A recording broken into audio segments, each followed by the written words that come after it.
Todo o material contido neste filme é autêntico. Algumas cenas contêm material explícito e se recomenda supervisão paterna.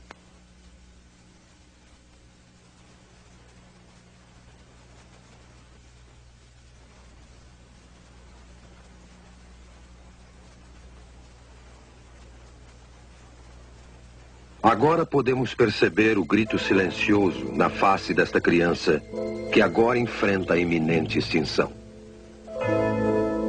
O grito silencioso.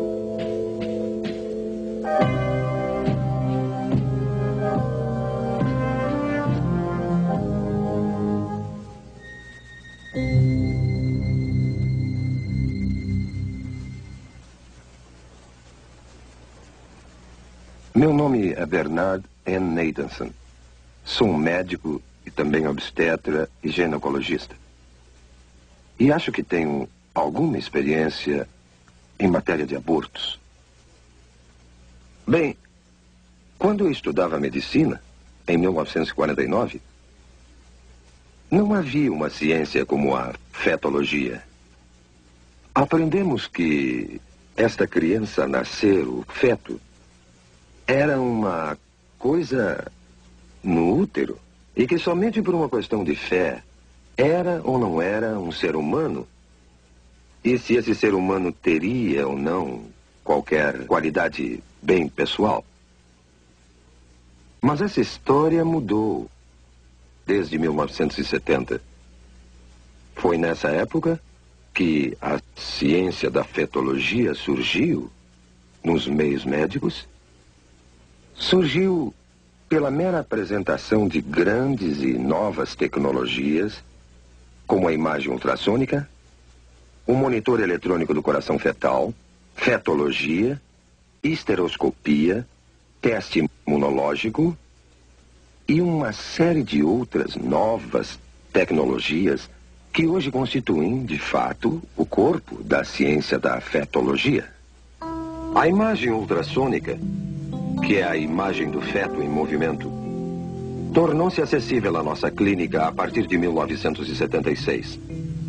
A sala para exames ultrassônicos consiste de uma convencional mesa de exame e do aparelhamento de ultrassom.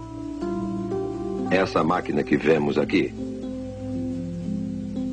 A mulher grávida é colocada na mesa para o exame. O abdômen é devidamente coberto. A ponta do instrumento é colocada sobre o útero. O aparelhamento consiste basicamente de um cristal que emite ondas de som em alta frequência. E um outro aparelho que capta o eco dessas ondas. O eco é então registrado num computador que o transforma em uma série de imagens da criança nascer. E a criança pode ser observada por uma análise linear, que é útil para a gravidez adiantada, ou por uma de setor, que é mais precisa para delinear a criança na fase inicial, como esse caso.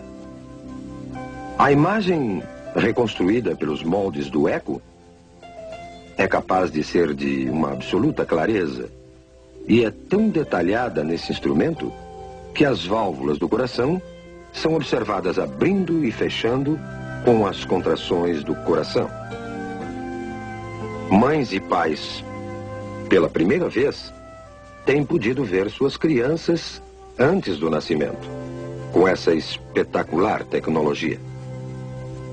Essas tecnologias, esses aparelhos e máquinas que usamos diariamente, tem nos convencido que, sem dúvida, essa criança a nascer é também outro ser humano, outro membro da humanidade, sem distinção, de maneira alguma, a qualquer um de nós. E pela primeira vez, temos a tecnologia para ver um aborto sob o ponto de vista da vítima.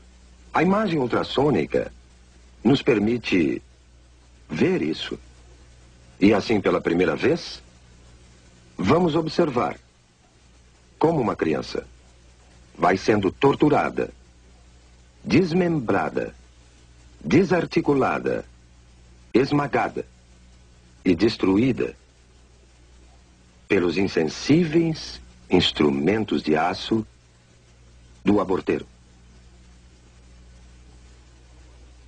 O que estamos vendo aqui é uma sequência do desenvolvimento de uma criança no estado pré-natal de vida, desde os primeiros momentos até o fim dessa fase. Temos aqui uma criança de 4 semanas, de 8 semanas, de 12 semanas, de 16 semanas, 18 semanas, de 20 semanas e de 28 semanas.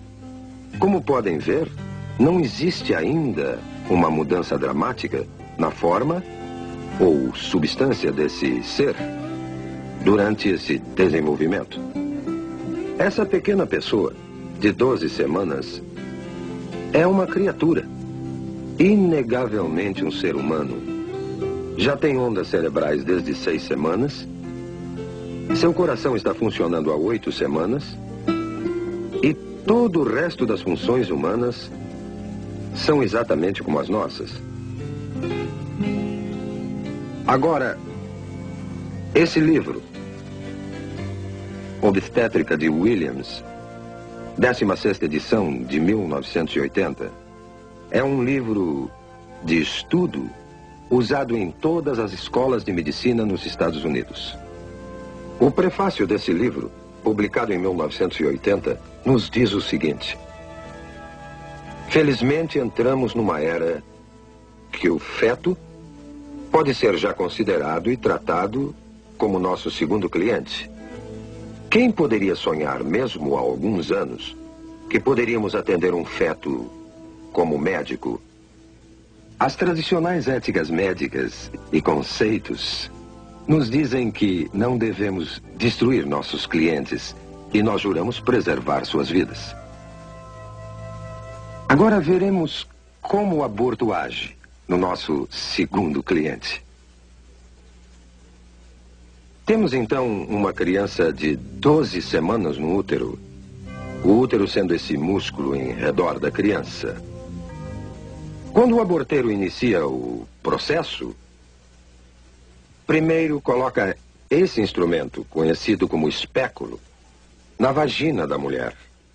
E em seguida abre a fim de avistar o colo uterino aqui.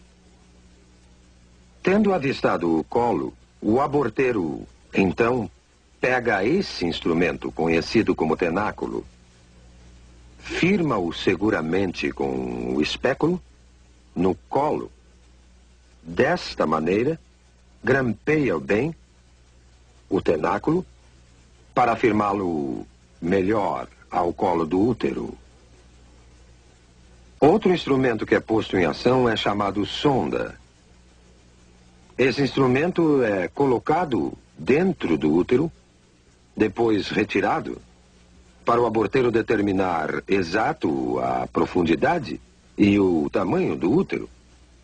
Depois, esse grupo de dilatadores, esses metálicos, curvos instrumentos, são usados para fazer a dilatação do colo, a fim de aplicar finalmente os mencionados instrumentos de aborto. O aborteiro primeiro introduz o mais fino desses instrumentos dentro do colo, a fim de dilatá-lo, girando o instrumento para uma parte mais larga, introduz essa ponta e vai então trabalhando através das várias graduações que aumentam o tamanho final do instrumento dilatador. Depois, passa a usar um instrumento conhecido como aparelho de sucção, o qual está sendo retirado de um recipiente esterilizado para seu uso. E então, isso será inserido no colo dilatado até chegar ao útero, para então perfurar o saco que cobre a criança, esvaziando do fluido que a cerca. O instrumento é posto em direto contato com a criança numa pressão aproximada a 55 com as costas.